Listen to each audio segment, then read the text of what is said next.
बिस्मिल्लाहिर्रहमानिर्रहीम। यहाँ पर लोगों ने ये काफ़ी सारा कार्डबोर्ड जो है ये बाहर निकाल के रख दिया है कि उनके घर में बहुत सारे क्रिसमस के गिफ्ट्स आए हैं, और जैसे ही उनका काफ़ी सारा सामान इकट्ठा हुआ है उन्होंने ये कार्डबोर्ड बाहर निकाल के रख दिए हैं। इसको कहते हैं टिपिंग। तो अगर हवा चले तो ये सारे के सारे इधर उधर बिखरे जाएंगे और अच्छा नहीं लगेगा स्ट्रीट में, और हैज़र्ड भी बनेगा। तो ये है कि अगर वो इस तरह फ्लैट करके इनको पाइल अप करके रख देते कहीं, और जब रिसाइकलिंग बिन वाले आते तब ये उठा कर रख देते तो ज़्यादा बेहतर था। इस तरह बाहर रख देना गैर मुनासिब बात है।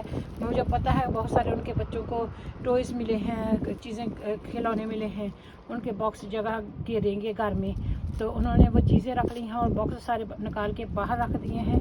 और ये गैर कानूनी है, इलीगल तरीका है बाहर रखने का। इनको फ्लैट करके इनको रस्सी से बांध के रखा जा सकता था और किसी को नुकसान भी नहीं होना था। इस तरह आजकल इसका फोल्डिंग का रिवाज है, तो ग्रे लोग कलर करवा रहे हैं। वो देखें ऊपर से फट्टे वगैरह भी लगे हुए हैं और जो रंग कर रहे हैं बहुत ही खूबसूरत लगता है। तो काफ़ी डेंजरस काम होता है, हवा की वजह से आज क्रिसमस के दिन काम रुका हुआ है। तो इस तरह ये सारी की सारी बिल्डिंग को उन्होंने बहुत ही अच्छा पेंट कर दिया है, यहाँ पर देखिए, और अच्छा लग रहा है। अब आप देखें कि यहाँ पे ये थैले काफ़ी अरसे से गर्मियों की छुट्टियों से अभी तक पड़े हुए हैं, और बहुत सारे जो वुड हैं इधर पड़े हुए हैं। इसकी वजह से काफ़ी सारा जो आपको पता है फुटपाथ भी गिर जाता है, और इस तरह ये अच्छा भी नहीं लगता स्ट्रीट में। तो अगर थोड़ा सा लोग ख्याल रखें, इतना का फुटपाथ आपको सामने बचता है तो जो सही नहीं है। तो ये रोड ही बटी पड़ी हुई है, इसके ऊपर भी आपका पाँव स्लिप हो सकता है, और यहाँ पे नेल्स भी पड़े हुए हैं। छोटे छोटे बच्चे हैं, जो बंदा अपना ख्याल नहीं रखेगा कौन ख्याल रखेगा। और काफ़ी सारी यहाँ पे वुड भी पड़ी हुई है, इनको रिसाइकलिंग सेंटर पे ले जाया जा सकता है या जलाया जा सकता है। बिस्मिल्लाहिर्रहमानिर्रहीम। मेरे यूट्यूब फैमिली एंड फ्रेंड्स, अस्सलाम वालेकुम वरहमतुल्लाहि वबरकातुहू। आज हमारा जी क्रिसमस डिनर तैयार हो रहा है। क्रिसमस तो नहीं है, वैसे ही हम ये बना रहे हैं। तो हवा भी चल रही है। पहले भी मैंने वीडियो बनाई थी, बहुत प्यार भाइयों ने पसंद की है। सबसे टॉप पे मैंने इस बटर रखा हुआ है। 4 किलो जो गाजरें हैं उनको कद्दूकश करके इसमें डाला है। पाकिस्तान की जो है याद ताज़ा की जा रही है, और आग के जो बम्बे हैं वो इधर उधर जो है काफ़ी फैल रहे हैं। मेरी टांगों को घुटनों को काफ़ी सेक मिल रहा है इसकी वजह से। और ये इसमें तकरीबन आधा कप मैंने डाला है इलायची पाउडर का, क्या कहते हैं, चावल का भिगो के रखे हैं वो डाले हैं, थोड़ी तो अब थोड़ा सा इलायची पाउडर डाला जाएगा। 2 लीटर इसमें मैंने दूध भी डाला है। तो अब एक बटर की टिक्की डाली है। जब ये पानी ज़रा खुश्क हो जाएगा तो फिर हम इसमें डालेंगे, शुगर भी डाल देंगे। तो जैसे ही बटर डालते हैं तो ये जो बटर है मेल्ट होता है, और उसका जो घी होता है वो इसको पका देता है अच्छे से ना। कभी कभी धुआं बहुत हो जाता है, मुझे धुएं से एलर्जी है। तो अब धुआं इसलिए होता है कि जब हवा नहीं ना मिलती, सांस नहीं मिलता लकड़ियों को, तो फिर उसमें से धुआं निकलना शुरू हो जाता है। तो अगर आपने उनका एयर फ्लो जो है वो नीचे से सही हो ना, तो फिर धुआं नहीं निकलता। तो यहाँ पे लकड़ियाँ हैं, जो ये हमारे पास एक चिमटा भी है यहाँ पर, ये भी मैं पाकिस्तान से लेके आई हूँ। ये देखे, चिमटा ता बजदा जे नचे उन्हें धीमा के चिमटा ता बजदा। ये चिमटा भी हमारा सारा थोड़ा सा टेढ़ा हो गया है। अगर आपने इंटरनेशनल लेवल की कुंडी देखनी है तो वो भी आपको दिखाते हैं। अब ज़रा इसको ढक देते हैं ताकि अपनी स्टीम से ये जो है मेल्ट जल्दी हो जाए। और ये है फूकनी, इतनी लंबी इंटरनेशनल फूकनी तो आपने देखी नहीं होगी। ये जी फूकनी है, और धुआं काफ़ी हो रहा है इसलिए मैंने ढक्कन लगा दिया है ताकि धुआं उसमें ना पड़ जाए। हमने मसूर की दाल बनाई थी इससे पहले, और बहुत अच्छा टेस्ट था मसूर की दाल का। तो ये जो लकड़ियाँ बहुत ज़्यादा डाल दी जाए ना तो फिर हवा नहीं मिलती, और हवा ना मिलने की वजह से फिर वो धुआं निकाल देती हैं। इसलिए कई लोग जो होते हैं ना, ये तंदूर को बहुत ऊंचा रखते हैं, और इस तरह ना फ्लो होना चाहिए इसमें। हम तो अल्लाह ताला के फजल और करम से शुक्र अल्हम्दुलिल्लाह पाकिस्तान में पिंड में जब पैदा हुए पले बड़े हैं, और लकड़ियों की आग ही पे हमने रोटी सालन बनाया है, खाया है। पाकिस्तान में जितनी देर भी हमारा 23 ईयर्स रहे हैं तो यही होता था। इसलिए हमने अपनी माँओं को देखा था वो कि किस तरह वो आग को कंट्रोल करती हैं। अगर बहुत ज़्यादा आग हो गई है तो थोड़ी सी लकड़ियाँ निकाल के साइड में रख देती हैं। जब आग थोड़ी हो जाती है तब वो लकड़ियाँ दोबारा फिर ऐड कर देती थी। लेकिन हमारे यहाँ के यूके के बच्चों को नहीं पता इतना कि वो कैसे करना है। जा तो वो ड्रम भर के लकड़ियाँ जलाते हैं और ओ माय गॉड बम्बू आसमानों तक जाता है। तो जा इतनी लकड़ियाँ तुन देते हैं कि ये देखें अब ये स्मोक निकल रही है। तो मैंने उनको पहले बताया था कि ये एयर फ्लो होनी चाहिए, पीछे से भी जो है ना हवा गुजरनी चाहिए। तो जो सुराख होता है वो बहुत अच्छा होता है। अगर आप वुड बर्नर को देखें ना तो वुड बर्नर के जहाँ पे लकड़ी डाली जाती है वहाँ से उसको आप बंद कर देते हैं, नीचे से हवा वाली जगह खुली छोड़ते हैं, वहाँ से हवा जाती है और गर्म हवा होकर चिमनी के ज़रिए बाहर निकल जाती है। ये डिज़ाइन होता है, ये यहाँ पे साइंस होती है, यहाँ पे ये इस पे टिप होती है। इसी तरीके से अगर हम यहाँ पे आग जला के बैठे हुए हैं ना तो इसका मतलब है कि ये देखें बटर जो है मेल्ट हो रहा है और पानी जल्दी से ऊपर आ गया है। हमने ढक्कन उतार दिया है ताकि पानी जो है ना वो खुश्क हो जाए और डोई के ज़रिए, लकड़ की डोई के ज़रिए हम इसको हिलाएंगे। ये जी बन रहा है हमारा गजरेला। तो लकड़ की डोई के साथ हम इसको हिलाते जाएंगे ताकि जो अच्छे से मेल्ट हो जाए। जैसे ही ये ऊपर इलायची भी डाली है इसमें ना, चावल भी डले हैं, दूध भी डला है और गाजरों का जूस भी डला है, गाजरें भी डली हैं। तो गाजरों का जूस फ्रेश निकाला है मशीन से, वो हमने आपके साथ वीडियो शेयर नहीं की, लेकिन अब हम बनता हुआ शेयर कर रहे हैं, साथ में आपके साथ वीडियो बना भी रहे हैं। और गाजर का ये जो हलवा है, जो गजरेला है, जो गाजर की खीर है, ये हम सेकंड टाइम बना रहे हैं। पहली बार बनाई थी, हमने ख़त्म कर लिया अल्हम्दुलिल्लाह। और इससे बहुत ज़्यादा फ़ायदा हासिल हुआ है। जिन लोगों को कंस्टिपेशन था, क्या कहते हैं, कब्ज़ रहती थी, उनकी कब्ज़ टूट गई है। और जिनके गले में खराश थी, रेशा था, बुखार था, उनका बुखार टल गया है। और ये जो गाजर होती है ये मौसमी सीजनल वेजिटेबल होती है और इसकी वजह से आपको बहुत ज़्यादा यानी सर के लिए, आपके लिए बहुत अच्छी होती है। दिमाग के लिए, आप जो दिमाग का काम करते हैं उनके लिए गाजर बहुत अच्छी है।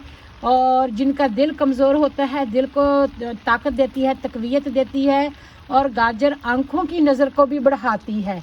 तो गाजर के इतने ज़्यादा फ़ायदे हैं ना, यकीन करें, अगर आपको पता हो और एहसास हो, आप इस पर सर्च करें ना, आप गूगल करके देख लें, या आप खा के ट्राई करके देख लें, तो यकीन करें आप गाजरें दौड़ के लेने जाना शुरू करेंगे। और साथ में बारिश भी शुरू हो गई है। ये शुगर का पैकेट है, हम इस थैले में डाल देते हैं। ये ना हो कि ये शुगर यहीं पे बन जाए, शीरा बन जाए। और डाल के इसमें रख देते हैं ताकि वो गीली होने से बच जाए। ये जो थोड़ी बहुत जो टिप होती है ना, वो हम अपने पेरेंट्स से सीखते हैं और फिर हम आगे उसको कंटिन्यू रखने की कोशिश करते। तो सीधे बैठना। तो ये आग जो है जलती जा रही है। जैसे जैसे आग जल रही होती है ना, तो थोड़ी थोड़ी देर बाद उनको आगे को पुश करना पड़ता है। तो ये देखिए मैं आगे को पुश कर रही हूँ और साथ में ये जो फिर होती है आग आगे और चली जाती है। तो यहाँ पर देखिए आग पहले धुआं निकाला था, फिर अब आग ठीक ठाक जलनी शुरू हो गई है। मैं ये कहती हूँ जल्दी कम शैतान का, जल्दी ना करें, आराम आराम से तसल्ली से एंजॉय करके काम करें।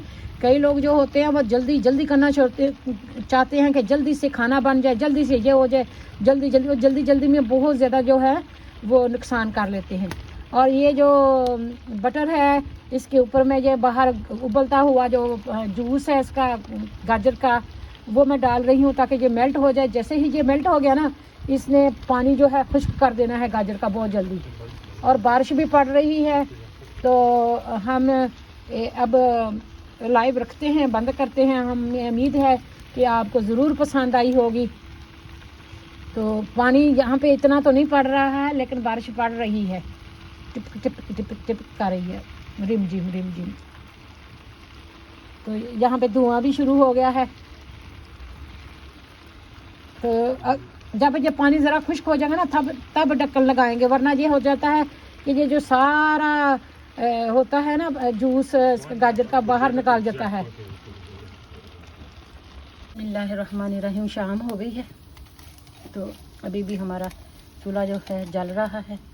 मेरी एक बहुत ही प्यारी बहन ने मुझे बताया था कि अगर आग ना जल रही हो ना, एक अच्छी सी सूखी लकड़ी उसमें डाल दें, और अगर गीली लकड़ियाँ भी हों तो वो आस्ता आस्ता सूख जाती हैं, फिर वो भी जलना शुरू हो जाती हैं। और ये जो टिप है ये बहुत ही कारआमद साबित हुई है।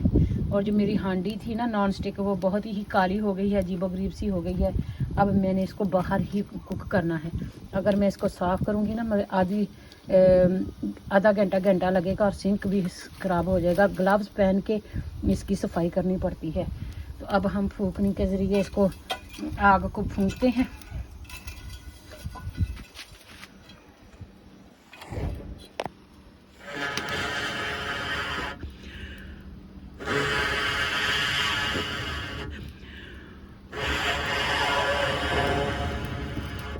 अब ये देखें आग जल पड़ी है। थोड़ी थोड़ी देर में आपको ये काम करना पड़ता है। और ये छोटी छोटी लकड़ियाँ जो हैं वो आप साथ में लगाते रहते हैं। तो अल्हम्दुलिल्लाह गजरेला हमारा पक चुका है, दाल हमारी पक चुकी है। अब जी क्रिसमस का थर्ड डिनर जो है वो बन रहा है। ब्रसल्स स्प्राउट्स का साग बन रहा है। ब्रोकली, ब्रसल्स स्प्राउट्स और पालक वगैरह, ये सारी जो सब्जियां हैं ना इसमें डाल के साग बन रहा है। तो हमने जब आग जलाई होती है तो लालच ही होता है बंदे को कि ये काम भी कर लें, वो काम भी कर लें। तो जो अपने मुल्क की याद आ जाती है। आग जलाना मना नहीं है, वो कहते हैं बस धुआं ना करो। तो फिर हमें यहाँ पे बैठ के फुल ड्यूटी देनी पड़ती है एक ना एक बंदे को कि धुआं ना होने पाए और आग जलती रहे। ये काफ़ी सारे कोयले हैं इसके नीचे, जिसकी वजह से ये जो थोड़ी थोड़ी देर में धुआं करता है ना तो ये सूख जाते हैं, और सूखने की वजह से ये फिर जल पड़ते हैं। अब फिर हम फूंक मारेंगे। वैसे तो हवा भी काफ़ी चल रही है।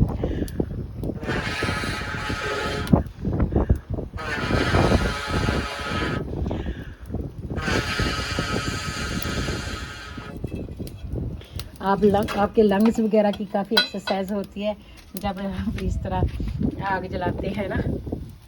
तो यहाँ पर देखिए हांडी, और हांडी बहुत ख़राब हो गई है, मैं दिखा नहीं सकती। इसका काफ़ी डस्ट पड़ गई है इसके ऊपर।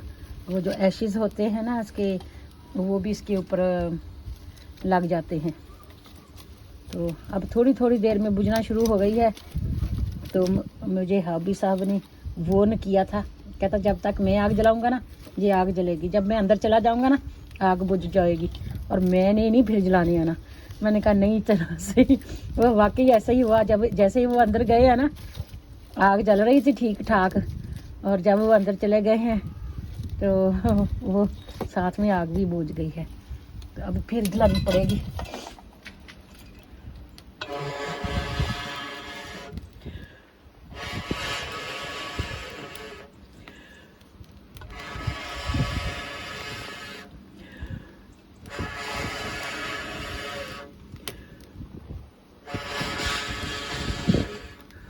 पहले काफ़ी देर लगा के ना ये आग जलती है, फिर जल्दी से बुझ जाती है क्योंकि नमी है ना हवा में। और ये जो लकड़ी है ये सूखी लकड़ी है। अब ये इसको आग जलाई रखेगी। ये जो लकड़ी को मैं टच कर रही हूँ ना, ये सूखी लकड़ी है ये वाली। अब आया ना मज़ा। अब यहाँ पर देखें आग जल रही है। जब आग जल रही हो ना तो फिर आप आग सेक भी सकते हैं, और थोड़ी थोड़ी बारीक बारीक लकड़ियाँ ना ला के पास पास में रख दें, ताकि जब उनकी बारी आए तो वो थोड़ी सूख चुकी हुई हों। अगर लकड़ियाँ गीली हों तो फिर जलना बड़ा ही मुश्किल होता है। और अगर गीली लकड़ियों को जलाने की कोशिश करें तो धुआं करती हैं, जो आसान अच्छी बात नहीं है, ना तो आपके स्मोक करने के लिए तो ना किसी और के लिए। तो हमने ये सारी जो स्किल्स हैं ना आग जलाने की अपनी माँ से सीखी हैं, कि वो इस तरह लकड़ियाँ पास पास में ला के रख देती थी, और अब फिर बुझ गई है।